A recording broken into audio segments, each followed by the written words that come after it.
News 18 India. नमस्कार, आज भेंट मुलाकात में हमारे साथ मौजूद हैं अमित भड़ारा जी। इनको इंट्रोडक्शन की जरूरत नहीं है, कंटेंट क्रिएटर है, यूट्यूबर है, एक्टर है, लिखते हैं, लिरिसिस्ट भी हैं, न जाने क्या क्या। अमित भड़ारा जी, बहुत बहुत स्वागत है आपका। लेकिन सबसे पहले मुझे ये बताइए कि आपको इंग्लिश आती है क्या? इंग्लिश तो मेरी, लेकिन मैंने सुना आपकी इंग्लिश अच्छी है, मेरी थोड़ी वीक है। जरा आप ये पढ़ के तो बताएंगे क्या लिखा हुआ है?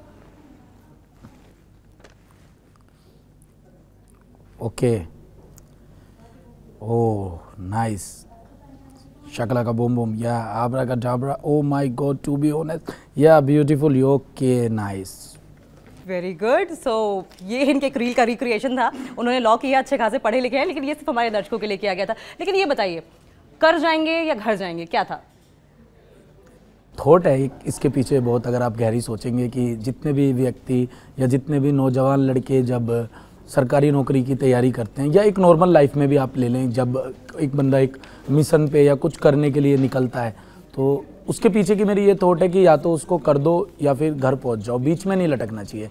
आदमी ये ना सोचे, कभी इंसान अपने ऊपर अपनी पोटेंशियल पे डाउट करता है, कभी अपने ऊपर डाउट करता है कि मैं कर पाऊँगा या नहीं कर पाऊँगा, या कुछ होगा या नहीं होगा। अगर वो सीधा इसको ये सोचे कि हाँ यार, या तो कर देंगे, या तो कर जाएंगे या घर जाएंगे, तो ये इसका पीछे का थॉट प्रोसेस था कि या तो कर दो या फिर घर चले जाओ। मतलब कर, या तो करो पूरा 100% दो, या फिर मत करो, बीच में मत लटको। ये थॉट क्यों आया आपको?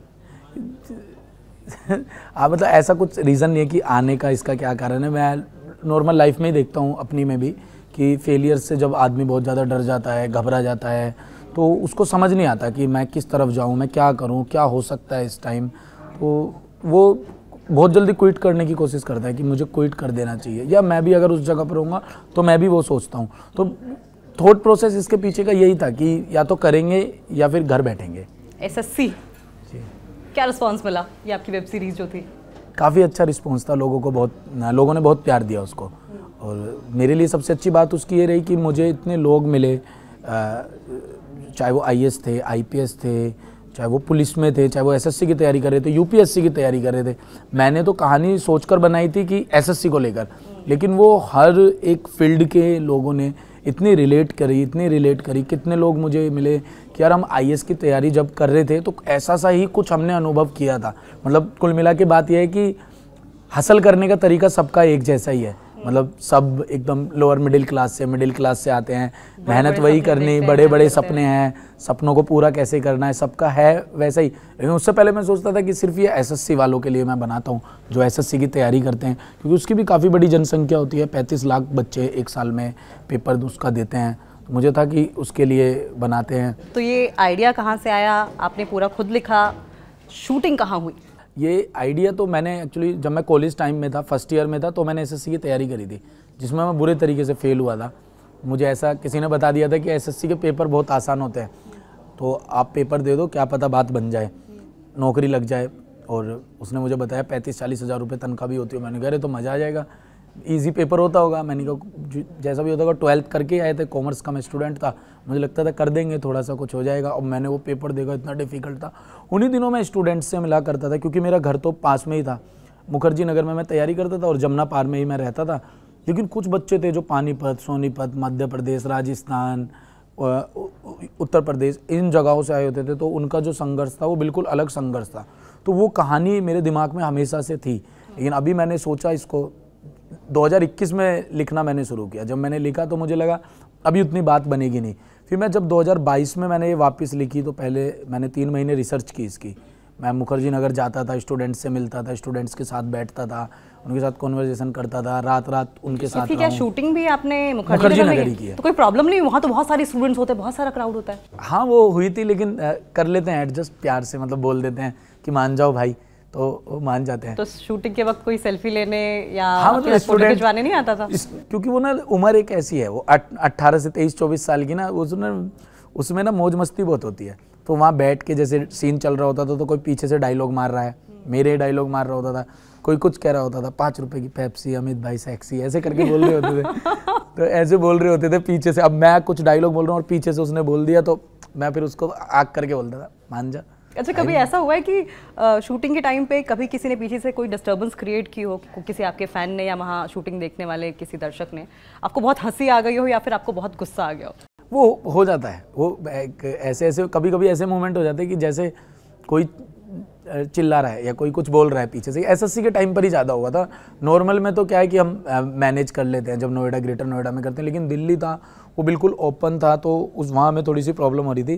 तो एक लड़का पीछे से कुछ डायलॉग बोले जा रहा था, तो उसी के बराबर पीछे से एक लड़का था और एकदम से उसकी गुद्दी पकड़ लेता है, तो कहता मानेगा नहीं तो इतनी देर से दिमाग खराब करा। तो हंसी भी आ जाती है कि एक ही फ़ैन ही है जो चिल्ला भी रहा है और दूसरा भी फ़ैन ही है जो चुप भी करा रहा है।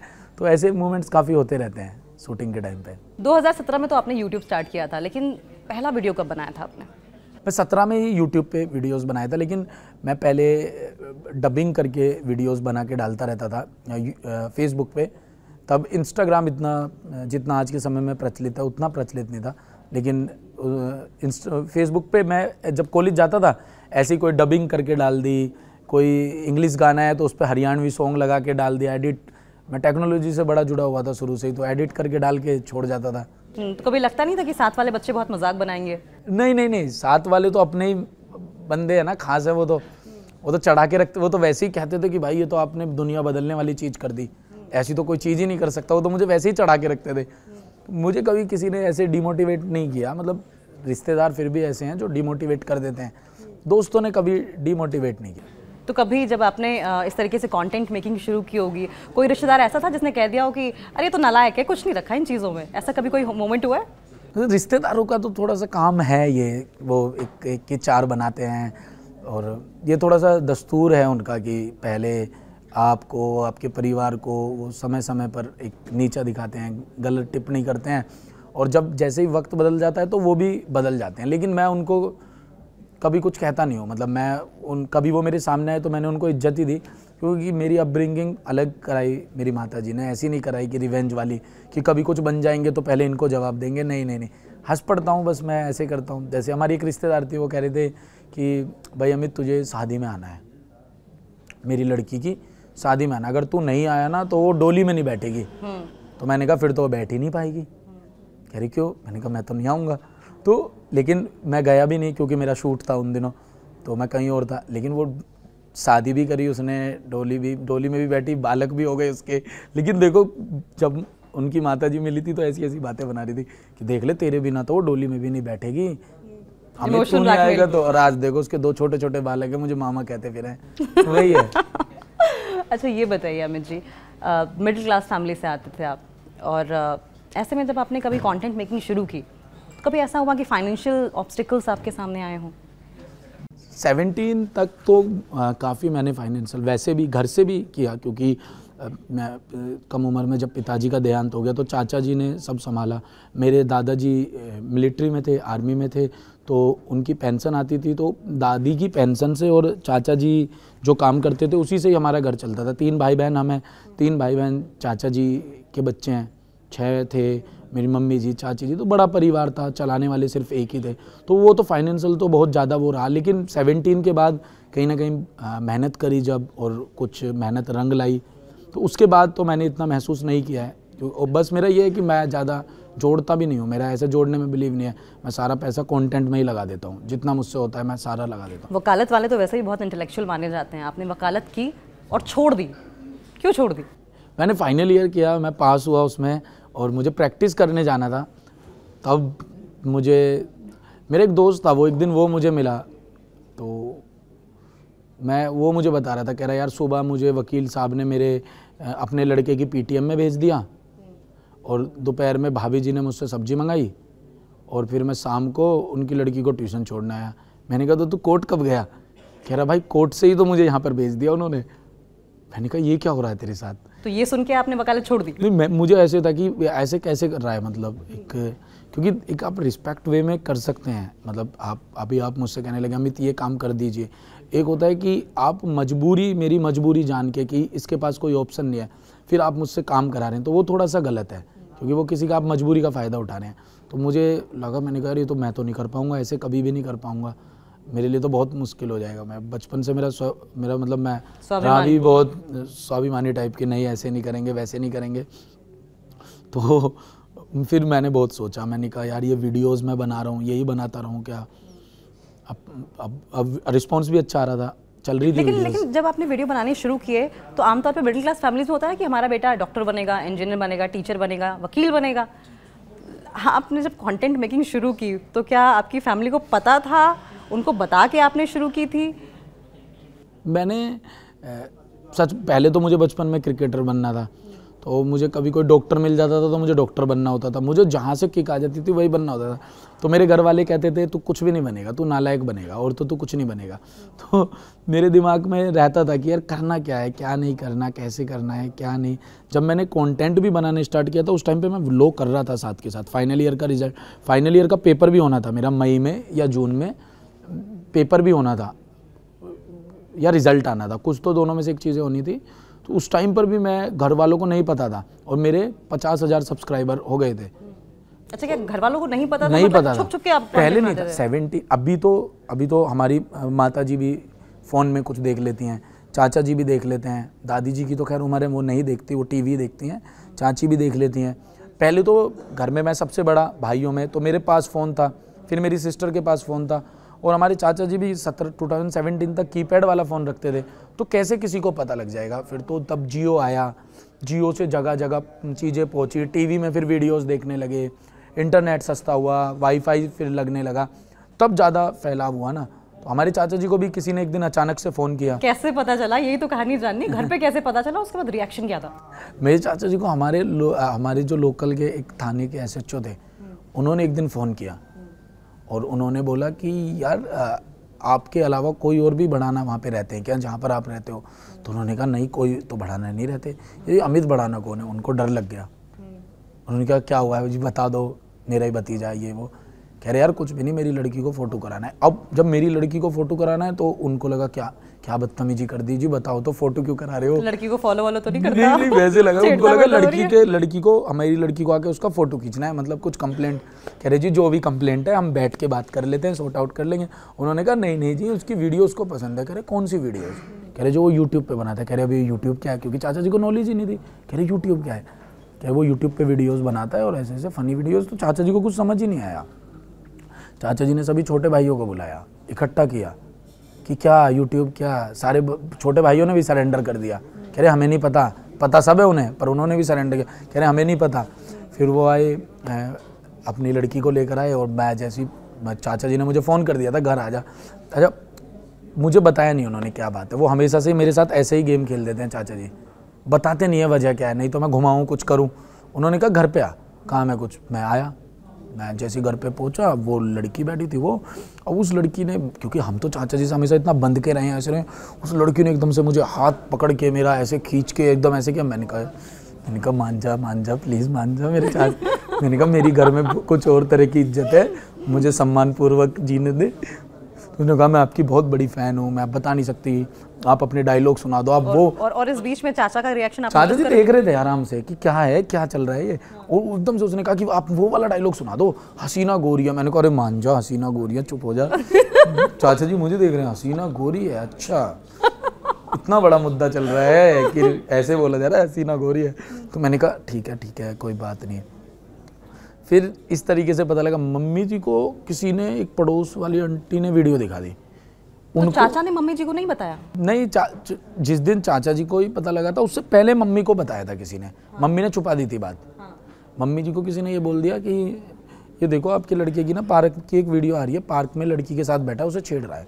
क्योंकि उनको नहीं पता ना camera angle, wide angle, 2 shot क्या लग रहा है, क्या नहीं लग रहा। वो फ़नी वीडियो थी, चश्मा मैंने लगा रखा था और मैं उससे बात कर रहा हूँ कि और मैडम क्या चल रहा है। तो मम्मी कह रही अच्छा बेटा लड़कियां छेड़ने लग गया मैडम, क्या चल रहा है? तो मैंने बताया, मैंने कहा ये यूट्यूब है, ऐसे ऐसे। कह रही इसको भैया हटवा दे, केस हो जाएगा। मैंने कहा अरे इस लड़की से मैंने पूछा हो भाई, कुछ नहीं पता, कल को यूँ कह दे छेड़ा है। मैंने कहा अरे नहीं कुछ भी नहीं है, ये ऐसे। मैंने बड़े तरह तरह के लालच दिए, इससे पैसे आएंगे मेरे पास ये आ जाएगा। मम्मी नहीं मानी, मम्मी कह रही भैया इसको डिलीट करा, कैसे भी करके इसको हटवा दे। मैंने कहा मैं हटवा ही नहीं सकता। अब पता नहीं था मम्मी को हटते कैसे। मम्मी कह रही पुलिस कंप्लेंट डाल दे इसकी कि मेरी वीडियो डाल रखी है किसी ने। मैंने कहा मैंने डाली है, खुद डाली हो। वाह, लड़की से बात भी कर रहा है पार्क में, वीडियो भी खुद ही डाल रहा है, भाई तूने हद कर दी। तो ऐसे कर करके सबको पता लगा अलग तरीके से। ये बताइए आपके चाचा जी आपके बल्ले के पीछे क्यों पड़े हुए थे? आपके दोस्त का बल्ला था शायद वो, या आपका बल्ला था? दोस्त का ही बल्ला था मेरे। वो क्या कहानी थी? दोस्त मुझे बल्ला देके चला गया। वो वो एक गली में होता नहीं है, एक लड़का होता है जिसके पास अच्छे खासे पैसे होते हैं, तो वो वाला मेरा दोस्त था वो। उसके पास अच्छे खासे थे, वो रात को बल्ला ले आया, MRF या ब्रिटानिया का पता नहीं किसका बल्ला ले आया, और उसने मुझे दिखाया। उसने कहा भाई देख बल्ला लेकर आया हूँ। मैंने कहा यार मुझे दे दे। तो मैं रात को जब सब सो जाते थे तो अपनी छत पे जाके ऐसे ही प्रैक्टिस किया करता था, खाली बल्ले से ही बल्ला लेके फील किया करता था। तो मैं सचिन तेंदुलकर और राहुल द्रविड़ को बहुत पसंद करता था बचपन में, तो मैं अभी भी करता हूँ। मतलब अमित भड़ाना ने सोच लिया था अगला सचिन तेंदुलकर मैं ही बनूंगा। तो ऐसे मैं प्रैक्टिस ऐसे वो किया करता था, और रात को मैं उसको जो एक टंकी नहीं होती जिसमें टंकी होती है छत पे, वहां पर मैं छिपा देता था। अब पता ही नहीं क्या हुआ, छिपाने की जरूरत क्यों पड़ती थी? वो सामने आगे तो टूट जाएगा ना। तो क्या चाचा जी का तोड़ने फोड़ने का इतिहास रह गया? नहीं कि ये था ना कि तुझे खेलने नहीं देंगे, मतलब पढ़ाई करना। वो एक सेफ फील्ड चाहते हैं कि बच्चा पढ़े और अपनी नौकरी करे। और वो पता नहीं उस दिन क्या हुआ, मेरी किस्मत खराब, टंकी साफ कर रहे थे जब आप रखने गए वहाँ? नहीं कर दी मैंने, रख दिया रात को। मैं सुबह उठा, टंकी साफ कर रहे, टंकी के वहीं से बल्ला, तो वो तोड़ दिया उन्होंने बल्ला। लड़का आया मेरे पास, कह रहा मैंने तो 1200 का लिया था, 1000 रुपये का लिया था। अब 10 साल पहले 1200 1000 रुपये बहुत हुआ करते थे, मतलब ऑब्वियसली अभी भी बहुत होते हैं, बट उस वे में कि जब आप कुछ कमा रहे ना हो, कुछ भी ना कर रहे हो। तो वो मेरे पास आया 1200। मैंने कहा भाई तू लड़ ले, तू गोली चला ले, तुझे जो करना है तू वो चला ले, मैं तो नहीं दे पाऊंगा, मैं 1200 नहीं दे पाऊंगा, मैं उसके टुकड़े दे सकता हूँ तुझे। अपनी मम्मी को बुला लाया, फिर लड़ाई हुई, फिर भी मुझे ही मारा। कह रहे तूने बल्ला क्यों तोड़वाया मुझसे? आपके टीचर्स आपको जादूगर क्यों कहते थे, मजिशियन क्यों बोलते थे? ऐसे कुछ नहीं है कि मैजिशियन, मुझे ऐसे लगता है कि मैं सारे अपने जितने भी मेरे टीचर्स हैं, मैं उनके साथ कहीं ना कहीं बहुत ज़्यादा फ्रैंक रहा हूँ, ज़बरदस्ती वाला। वो नहीं होता कि एक तरफा प्यार, एक तरफा रिलेशनशिप, मैंने वो चलाई है। मुझे लगता था मेरा अच्छा बॉन्ड है, वो कहते थे तू कौन है बे? ऐसा क्यों? मतलब टीचर्स को मैं बहुत ज़्यादा स्कूल टाइम में मैनिपुलेट बहुत करता था। मैनिपुलेट करते थे आप टीचर्स को? थोड़ा घुमा दूँ फिरा दूँ। वो कैसे? जैसे हम तो हमेशा डरे सहमे रहते थे। अभी जैसे किसी के आप ट्यूशन पढ़ते हैं ना, जो जिस टीचर से आप ट्यूशन पढ़ते हैं, तो वो टीचर कहीं ना कहीं एक आपको ये प्रिविलेज रहता है कि वो आपको अच्छे नंबर दे देगा, मतलब दे देंगे, 30 आए तो 33 कर देंगे, ये कर देंगे। तो मैं एक ऐसे टीचर से पढ़ता था, अपनी क्लास टीचर से। क्लास टीचर नहीं थे वो, कोई और सा सब्जेक्ट मुझे पढ़ाते थे, तो मैं पढ़ता था उनसे, इसीलिए कि कभी मैं 30 पर अटक गया तो 33 कर दें, ये कर दें। अब मैंने ट्यूशन लगाया, मैंने चुपके से ट्यूशन लगाया, मेरे दोस्त भी लगाने लगे उनसे। मैंने कहा ये भी पास हो जाएंगे यार, ये तो दिक्कत हो जाएगी, क्योंकि खुशी तो देखी नहीं जाती थी ना, दोस्त कैसे पास हो जाएगा, दोस्त को वो प्रिविलेज नहीं देना। तो मैं सर को भड़का देता था। मैंने कहा सर ये गलत लड़का है, इसकी निगाहें अच्छी नहीं है सर, इसकी ये गलत है सर, वो गलत है सर, निकाल देते थे। अब मैं ज़बरदस्ती, मुझे लगता था अरे निकाल दिया, मेरी बात मान ली, तो मैं ऐसे कर करके सबसे फ्रैंक हो जाता था। तो ये मेरे एक हमारे सर जी थे, गोयल सर जी थे, वो बिजनेस स्टडीज़ पढ़ाते थे मुझे, तो वो मुझे बहुत मारते थे। तो मैंने उनसे कहा कि सर आप ना नोटिस करना, जिस दिन आप मुझे मारते हो ना, आपका दिन खराब जाता है। अब मैंने उनके दिमाग में बात बिठा दी कि सर आप मुझे जिस दिन मारोगे आपका दिन खराब जाएगा। अब उनके साथ ऑटोमेटिक क्या होने लगा कि उन्होंने एक दिन मुझे मारा, वो गिर गए।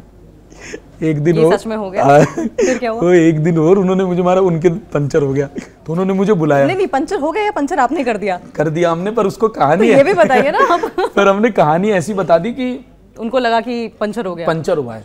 फिर क्या हुआ? तो उन्होंने कहा कि यार अमित तू तो सही कहता है। मैंने कहा सर मेरे पास जादुई शक्तियाँ हैं। कह रहे कहाँ से हासिल करनी है? मैंने कहा सर ये मैं आपको नहीं बता सकता। ये बात पर उन्होंने भरोसा कर लिया? हाँ, वो तो एकदम से एक्टिव थे। पहले तो ऐसे छोटे छोटे बच्चे हैं, मुरझा के एकदम ऐसे करके बोल रहे हैं कि सर जी मेरे पास जादुई शक्तियाँ। तो टीचर एकदम ऐसे देखता था, यार बच्चा डरा भी हुआ है और बोल भी रहा है। तो मैंने बोला सर मेरे पास जादुई शक्तियाँ। कह रहे कहाँ से हासिल किया? मैंने कहा जी मेरे गुरुजी हैं एक, उन्होंने मुझे ये हासिल कराई हैं शक्तियाँ। कह रहे अच्छा। मैंने कहा, कह रहे यार मेरा टायर ढूंढवा दे। मेरा टायर निकाल के ले गया कोई, वो निकाल के हम ही लेके गए थे, तो मैं टायर ले आया। कह रहे यार अमित तू तो अलग ही। बहुत खुरापाती थे आप, बहुत खुरापाती थे। लेकिन ये बताइए कभी किसी फीमेल टीचर पे क्रश रहा है? नहीं, मैं सच बताऊँ तो टीचर्स को टीचर्स के वे में ज़्यादा देखा। हम डरते बहुत थे। पसंद तो हो जाती है, मतलब टीचर ऐसे पसंद होती हैं कि ये टीचर बहुत अच्छी पढ़ाती थी। मतलब ऐसा हुआ है? हाँ, मतलब हुआ होगा, बोलना नहीं चाहते तो शायद मैं अब उस जगह पर हूँ कि मैं ऐसे कहता अच्छा नहीं लगूंगा कि टीचर पर क्रश करो बच्चों को या यंग जनरेशन को। ये बताइए कभी किसी आपकी क्रश ने आपको भैया कहा है? तो ये तो हुआ है। ये हुआ है? मेरे साथ नहीं, मेरे दोस्त के साथ हुआ है ऐसा। नहीं, आपके साथ भी हुआ होगा। हुआ है क्या? मेरा ये था कि मैं थोड़ा सा उस चीज़ से बड़ा दूर रहा कि क्रश बनाना ये वो ऐसे सख्त लौंडा नहीं, वो नहीं, लेकिन मैं अपने आप में अब मेरी एक्टिविटीज़ ऐसी थी कि क्रिकेट खेलना, इधर उधर लौंडे लपाड़ों में बहुत रहना, लड़ाई झगड़े यार दोस्तों के बीच में बहुत रहना। लेकिन मेरे दोस्त के साथ ऐसा बहुत हुआ था कि उसको एक लड़की पसंद थी, उसने उस लड़की ने उससे नोट्स बनवाए, सारी चीज़ें बनवाई, सब चीज़ें करवाई। फिर एक दिन कहती है उससे कि अच्छा तुम मेरे लिए काम कर सकते हो क्या छोटा सा। उसने कहा हाँ बताओ। यार मेरे ना बॉयफ्रेंड से लड़ाई हो गई है, तो तुम ना मेरे भैया बन के चलो वहाँ पे और तुम ना उसको थोड़ी सी डांट लगा दो। उसने कहा कि दिमाग मत खराब कर मेरा, तूने ये क्यों नहीं बताया आज तक कि तेरा बॉयफ्रेंड भी है कोई, मुझसे नोट्स बनवा लिया तूने, मुझसे ये काम करा लिया। तो आपके साथ कभी ऐसा हुआ किसी लड़की ने आपको इस तरीके से मतलब नहीं, मैंने यूटिलाइज कर लिया होगा किसी को ऐसे। कैसे? बोल दिया होगा कि तू मेरा काम वाम कर दे। मैं तो नहीं, मैं तो बहुत ही ज़्यादा नालायक रहा ना। मैं तो किसी के काम तो आने से रहा, मैं तो काम बिगड़वा ज़्यादा देता था लोगों के। बिगड़वा ज़्यादा देते थे कि नहीं आ सकता था मैं तो किसी के काम। तो मजाक मस्ती हम करते रहेंगे, लेकिन आप थोड़ी सी सीरियस बात हो जाए। अब ये बताइए, अभी कुछ दिनों पहले आप CISF की वुमेन कंटिंजमेंट के फंक्शन में गए थे। वहाँ पे कर्तव्य पथ पे ये महिलाएं परेड में शामिल होंगी और वहाँ पर आपकी मौजूदगी उन महिला जवानों के बीच में कैसा लग रहा था आपको? वो कैसी फीलिंग थी? मेरे लिए सच में बहुत एक गर्व की बात थी। उसके पीछे का कारण एक ये भी है कि मेरे दादाजी आर्मी में थे और मुझे जब भी कुछ ऐसे फोर्स से संबंधित, आर्मी से संबंधित कभी भी कुछ भी ऐसी चीज़ आती है तो मैं हमेशा वहाँ पर जाना, अपनी मौजूदगी रखना बहुत पसंद करता हूँ। और मुझे जब CISF के जवानों ने पहली बार बताया, जब वो निमंत्रण देने आए कि इस बार 26 जनवरी में सभी लड़कियां ही परेड करेंगी, और जहाँ पर मैं गया था बहुत आपको शायद पता हो या बहुत कम लोगों को पता होगा कि वो जो CISF जो उनको हेड करते हैं भाटी जी, वो पिछले 5 साल से नंबर 1 उनकी परेड आती है 5 साल से लगातार। तो उन्होंने मुझे बताया कि ये हमारा 6th टाइम है कि हम चाहते हैं नंबर 1 आए, और आप अगर आएंगे, आप थोड़ा सा इंटरेक्शन करेंगे तो हमें और अच्छा लगेगा, मोटिवेशन मिलेगी और ज़्यादा। मैंने कहा ठीक है सर, ये तो मतलब एकदम मेरे लिए ही, आप मेरे मतलब आपके लिए कुछ ऐसे गौरवशाली बात नहीं कि आप मैं आऊँगा वहाँ पे। उन्होंने क्या आपको इनविटेशन भेजा था इस तरीके से आप शामिल हुए? निमंत्रण आया था मुझे उनका। तो और वहाँ पर जब महिलाएं वहाँ पर मौजूद थी, हमारी CISF की तमाम कमांडेंट्स, तो उनका क्या रिएक्शन था? उनके तो सवाल इतने अच्छे थे। जैसे आप रील्स देखना, मैंने रील में भी डाले हैं, उनके सवाल इतने अच्छे थे। कोई मतलब या तो एक पत्रकार ही इतने अच्छे सवाल पूछ सकते हैं, मतलब एक मैच्योर सवाल थे। एक ने कितना अच्छा सवाल पूछा था कि आप बड़े सादगी में जीवन बिताते हैं, क्या ये जीवन थोड़ा कठिन है या बहुत साधारण, मतलब साधारण जीवन कठिन है। एक ऐसा सवाल था कि ये सवाल था कि आप कभी किसी भी कैरेक्टर के लिए वजन घटा लेते हैं, वजन बढ़ा लेते हैं, तो ये आप कैसे कर पाते हैं? ये सवाल तो मेरा भी था, क्योंकि आप बिल्कुल अलग नीश का कंटेंट बनाते हैं, मतलब बहुत सारे कंटेंट क्रिएटर्स हैं, बट आपका बिल्कुल बेसिक सा, बहुत ही सिंपल सा है। और SSC का मैं जिक्र करूंगी जिसमें आप टीचर भी बने थे और स्टूडेंट भी आप ही बने थे, तो ये दोनों चीज़ें मुझे बताइए।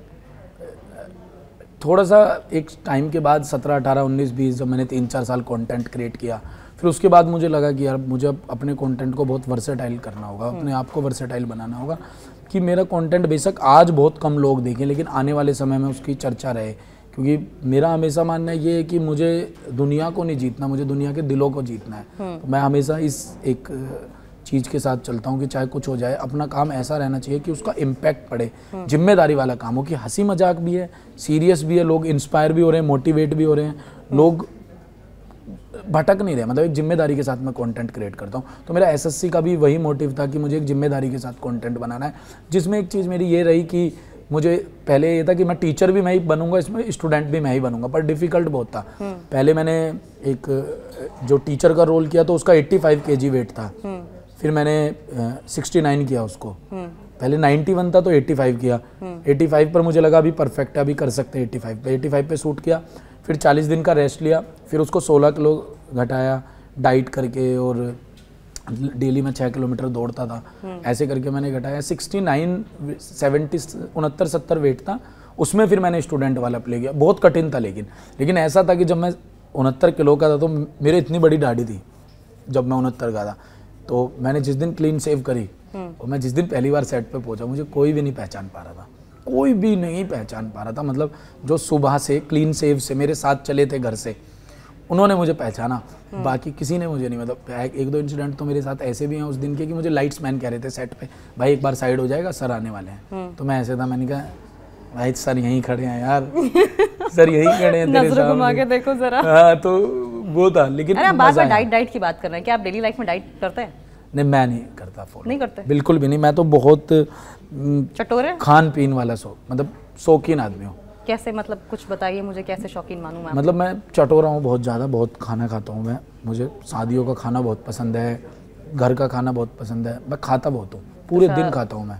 पूरे दिन खाते हैं आप? पूरे दिन। तो मेरे शरीर को देख के पता नहीं लोग कहते हैं कि इतने सूखे हो, खाते पीते क्या करते हो, लेकिन पता नहीं मुझे भी नहीं समझ में आता कहाँ जाता है, लेकिन खाता बहुत हूँ मैं, बहुत ज़्यादा खाता हूँ।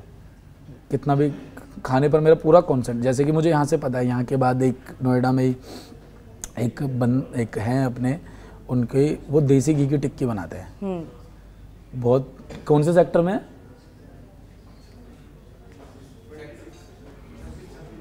सेक्टर 26 में है। तो वहाँ पे जाना है, और फिर उन्हीं के बराबर में एक चाउमीन वाला है, वो बहुत अच्छी बनाता है, फिर वहाँ जाना है। तो मेरा ऐसे डिसाइड होता है कि क्या क्या खाना है पूरे दिन में और कितना खाना है। पूरे दिन मेरा यही शेड्यूल चलता है बस, इसके अलावा कुछ भी काम नहीं मुझे। कोई ऐसी फीमेल है जो आपकी इंस्पिरेशन बनी हो? मम्मी जी को मैं मानता हूँ अपनी लाइफ में, और अपनी दादी को, क्योंकि कहीं ना कहीं आप देखेंगे तो हमारी मम्मी जी और दादी जी, मेरे परिवार का ही थोड़ा सा ऐसा घर का दुर्भाग्यपूर्ण ऐसे रहा कि हमारी घर की औरतों ने ही सब कुछ संभाला है। मैं जब मेरे दादाजी थे, पिताजी 4 वर्ष के थे, दादाजी चले गए, तो मेरी दादी ने फिर पिताजी और चाचा जी को पाल पोस के बड़ा किया। जब मैं 5-6 साल का था तब मेरे पिताजी चले गए, तो फिर मुझे दादी और मम्मी और चाचा जी ने पाला। तो हमारे घर में अब मेरी मम्मी जी के 3 भाई थे, उनमें से सिर्फ एक भाई रहने हैं और माता जी रह रही है। पिताजी का भी देहांत हो गया, तो सब कुछ उनका बेकार हो गया। मतलब उनकी आंखों के सामने एक पूरी जवानी, सारी चीज़ें उनकी सब खराब हो गई। तो मैं उनको बहुत इंस्पिरेशन मानता हूँ अपना, कि फिर भी कर दिया। मतलब हमारे जैसे लोग तो टूट जाते, हम कहते हैं यार कैसे, क्या कर सकते हैं, कुछ भी नहीं हो सकता सब कुछ छीनने के बाद, लेकिन उससे वो कैसे लड़े, और विदाउट एनी ऐसे कि आज के समय में तो बहुत ज़्यादा आपको मोटिवेशनल स्पीकर मिल जाएंगे, मोटिवेशन बातें मिल जाएगी, कंटेंट मिल जाएगा, आपके इर्द गिर्द ऐसे लोग मिल जाएंगे। उस समय तो लोगों की आप सोच भी सोच सकते हैं ना कैसी है, कि लोग तो और ज़्यादा गिराने की कोशिश करते हैं और ज़्यादा ख़राब करने की कोशिश करते हैं, फिर भी वो टिके और हमारी अपब्रिंगिंग करके हमें यहाँ तक लाए। तो मम्मी जी को मैं अपनी इंस्पिरेशन मानता हूँ। मम्मी जी को इंस्पिरेशन मानते हैं। दोस्त आपके लिए क्या है? दोस्त बहुत बेहद ज़रूरी हिस्सा है आपके जीवन का। दोस्त ज़रूर होने चाहिए, और दोस्तों के बिना, और मैं कह रहा हूँ कि जितने भी आपके व्यूअर्स 15, 16, 18, 20, 22 साल के देख रहे हैं, तो वो ज़रूर ध्यान रखना कि दोस्त ज़रूर बनाना। दोस्त बनाने सबसे ज़्यादा ज़रूरी है। क्यों ज़रूरी है? वही तो मैं आपसे जानना चाहता हूँ। उनका दोस्तों के साथ ना, एक देखो, एक माता पिताजी के साथ आपका रिश्ता होता है, एक आपका भाई बहन के साथ रिश्ता होता है, लेकिन दोस्त आपको कंफर्ट देता है। जो कंफर्ट माता जी, पिताजी और भाई बहन नहीं देते, दोस्त वो आपको कंफर्ट देता है। आप उससे हर तरह की बात कर सकते हैं, कुछ भी अपनी बात रख सकते हैं, और जितनी जल्दी आप अब देखें ना, अगर आप ये बता रहे हैं कि यार मेरी तबीयत खराब है या मेरी कुछ भी है, तो माता जी एक बार को कह देंगी कि और चला ले फ़ोन, इसलिए तबीयत खराब है। पापा कहेंगे कि पापा भी कोई रीज़न दे देंगे, बहन भी कोई रीज़न दे देगी।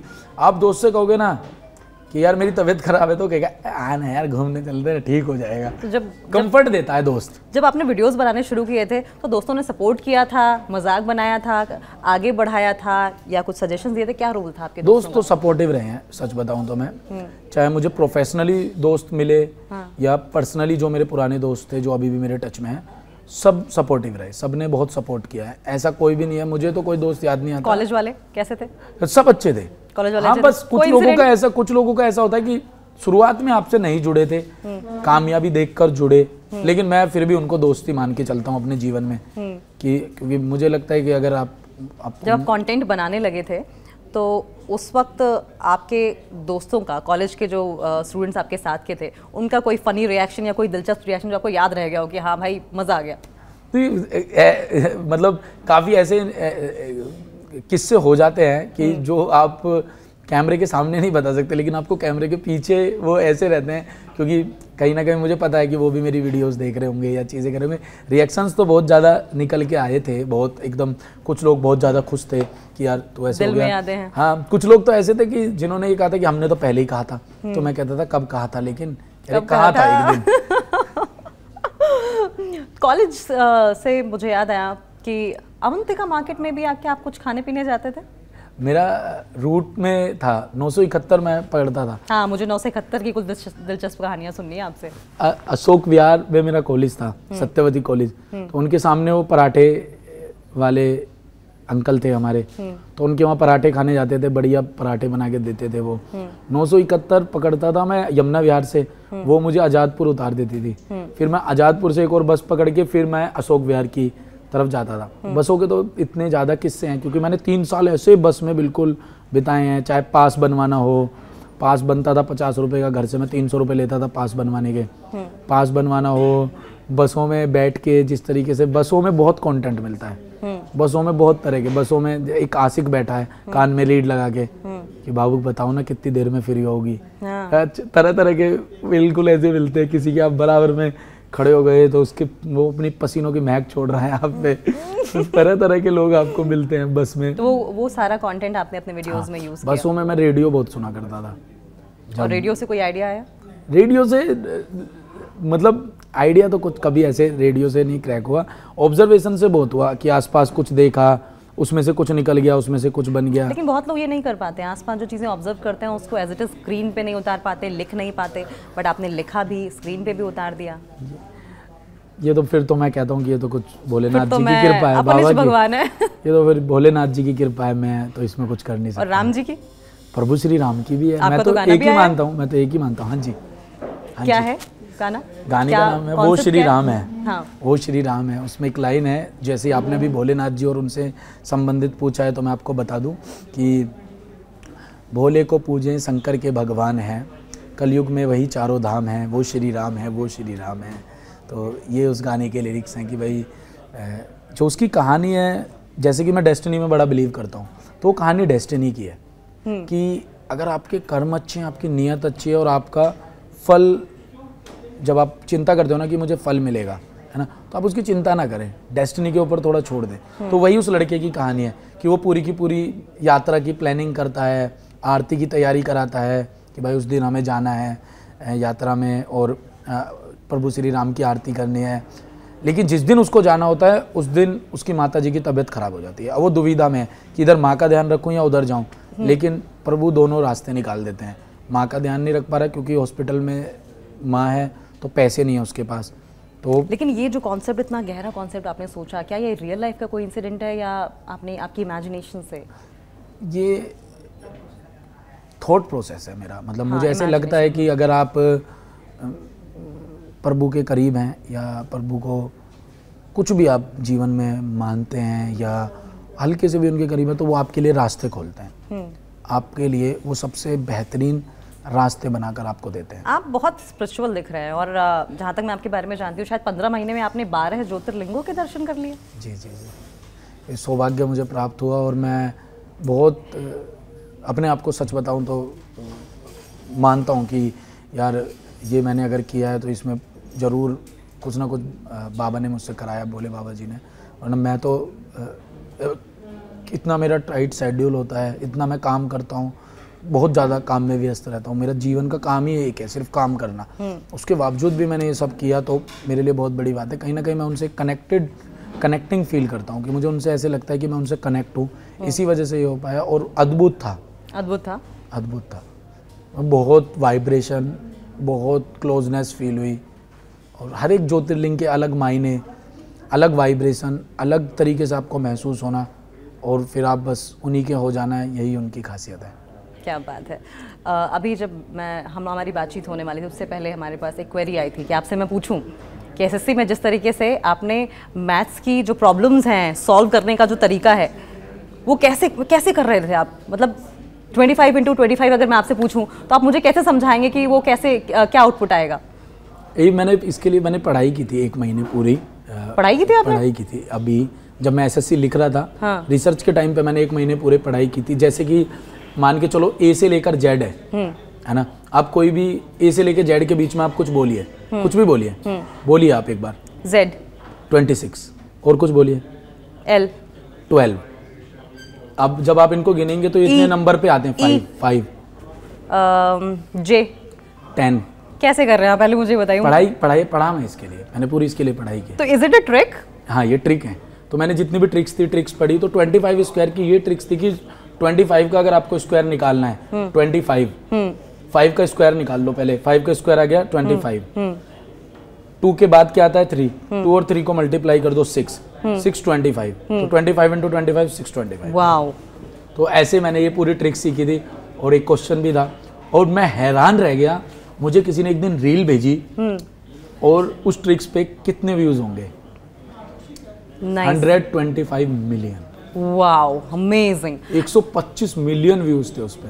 और मैं ऐसे हैरान रह गया, मैंने कहा मेरे एसएससी के चारों एपिसोड पे 30 मिलियन व्यूज हैं और एक इस रील पे 125 मिलियन व्यूज हैं। तो this is the quality of a good YouTuber. लेकिन आज के टाइम पे ऐसा कहते हैं कि बड़ा मोनोटोनस हो गया है। जो कंटेंट क्रिएटर था ना, उनका एक ही जैसा कंटेंट होता है, बट आपके कंटेंट में बड़ी वेरिएशन दिखती है।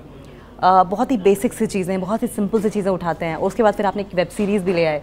तो इस बारे में आपका क्या सोचना है? ये जो जनता सोचती है, लोग सोचते हैं कि कंटेंट क्रिएटर्स को अब क्रिएटिव होने की ज़रूरत है, वो थोड़ा सा बोरिंग लगने लगा है एक जैसा कंटेंट।